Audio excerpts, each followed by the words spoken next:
In real estate, if you don't use data, it's like trying to drive blind.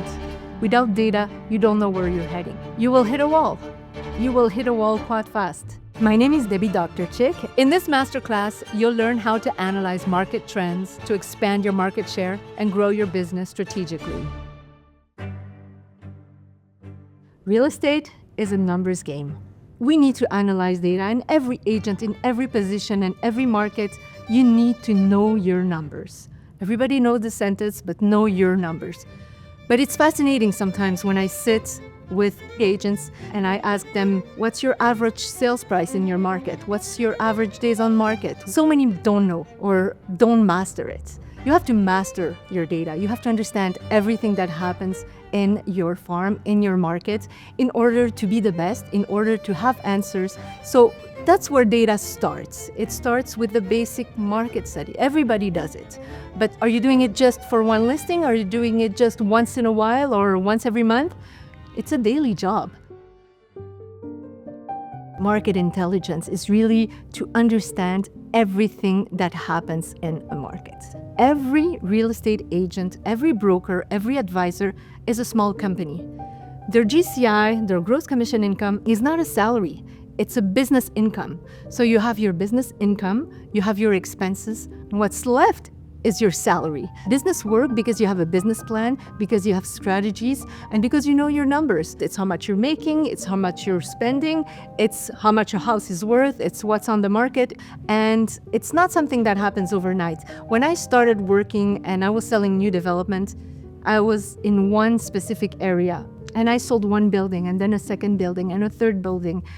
At some point, when a client would call me and said, hey, I have a property, this is the address, what apartment number? 306. 306, I knew the layout, I knew sun orientation. I could give him a price on the phone. I wouldn't, but that's when you become really an expert of your area. And that's the goal. You want to be able to do that. You want to be able to say to someone who wants to sell their house, the neighbor sold because they got a divorce, because they moved to another city for a job, so it was a rush sale, whatever. You need to understand the numbers behind the numbers. We all know that in every neighborhood there are streets that are more expensive than other streets. You may be one street east or one street west, and there is a difference in price. You might be on the same street, but facing east or west, morning sun, evening sun, and not have the same price. That's why we say when you understand your data and you work on your data, it's not just saying, oh, in this area, the houses are going for an average at $850,000. Sure, but on that street, on that side, is it higher average, lower average? And when you really master your market, you know those things.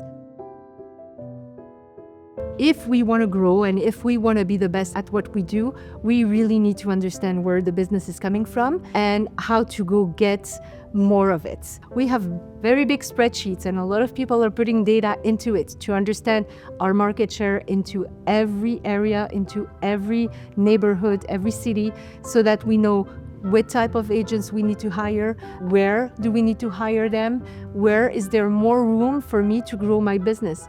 Data will tell you that. For example, we sold 100 units in one afternoon. It seems huge.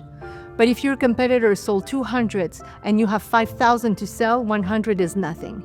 Now, if you sold 100 units in one afternoon and you had 150 and your competitors are selling 5 or 10, you did a tremendous job.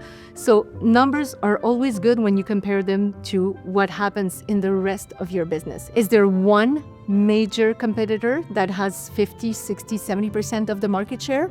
Or is it 100 one-timers? Obviously, when there is one dominating agent, you have to find against that person who's been there probably for a very long time, sometimes is even generational. But the easy part of that is usually they become lazy. When you dominate a market that easily, there is a tendency of business is coming to me anyways, I don't have to do that much effort.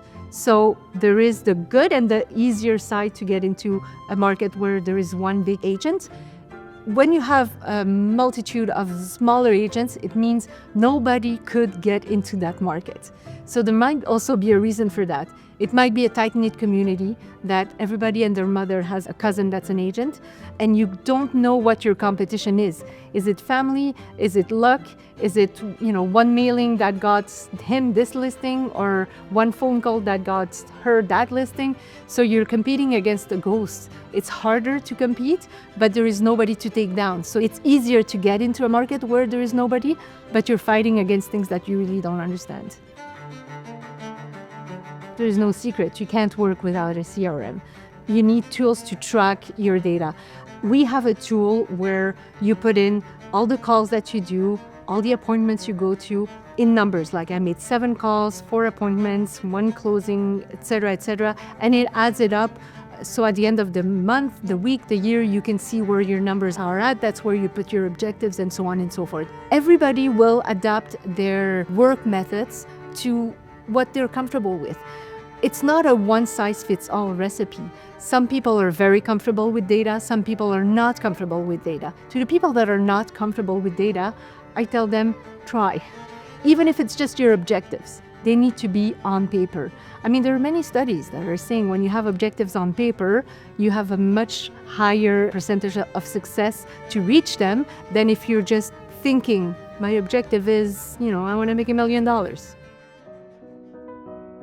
So when we analyze data with our agents, we start with how much do you want to do? What's your objective? And we have 3 numbers. Number 1 is your business expenses.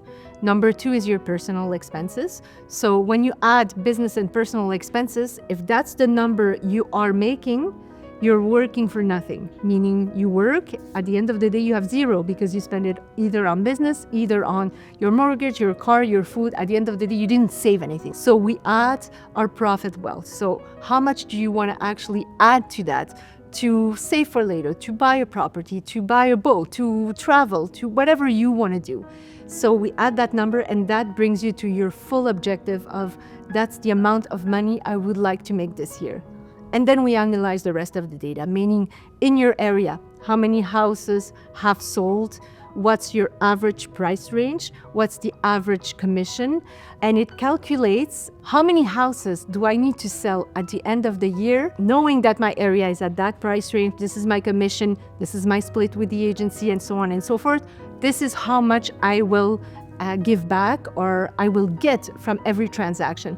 And I know I need to sell 24 properties. And sometimes I will have a number that says you need to sell 84 properties. Don't think it's doable. So we have to change things. We can't change how much you want to make, or we can lower it if it's unreasonable. But let's say it was reasonable. You have to go get higher mandates. If the average was 800, you have to go get $1.2 million homes. We work around the numbers that we can to be able to work yourself towards your objective. And to get to that objective and to get to your 12, 15, 24, 40 sales a year, you need to do how many calls, how many contacts, how many interviews. And we look at the numbers and we make sure that you fill in those numbers every week, every month, every year. We generate a lot of leads. It's part of our business model. So we generate leads for our advisors and we generate leads for new development. We keep track on the leads that we give to our advisors. So we know how many are closing them, how fast they're closing them, the leads that they're not closing but that are on the market within the next month, 3 months or 6 months. So we know the leads were good leads, but our advisors were unable to close them. So we keep track on the business pulse that we have with leads and how good our leads are to begin with. At the end of the day, when you have enough leads and when you can close them, everybody wins. So it takes 6 contacts to have 1 lead. It takes 4 leads to have 1 appointment. It takes 2 appointments to have 1 contract. It takes a lot of contacts to make deals. When you look into data and when you understand what data is important, it will tell you where you can grow your business. If you look at an area, if you look at a neighborhood, and you feel or you instinctively think that this is an area you want to grow, you have to look at statistics, because they will always tell you if it's an area where you can grow or where you can't grow. Remember, we're a luxury agency, so some areas may sell thousands and thousands of units, but the average price is way below what we're aspiring to sell. And every brand comes with its personality. Our personality is luxury. It's luxury service. It doesn't mean we don't sell smaller condos or smaller price items. We do every day.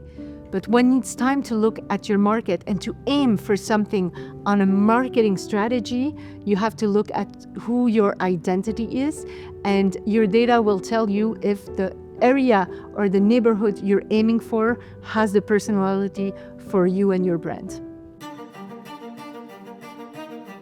Data, it's always been part of our job. But to grow your business, you have to go further than that. You really have to understand where there is a need. How can you be better than your competitors? How can you read data and understand data in order to grow your own business? You cannot succeed without looking at data on a regular basis. It's part of who we are. It's part of the DNA that we need to use to be successful in this industry. So don't miss out.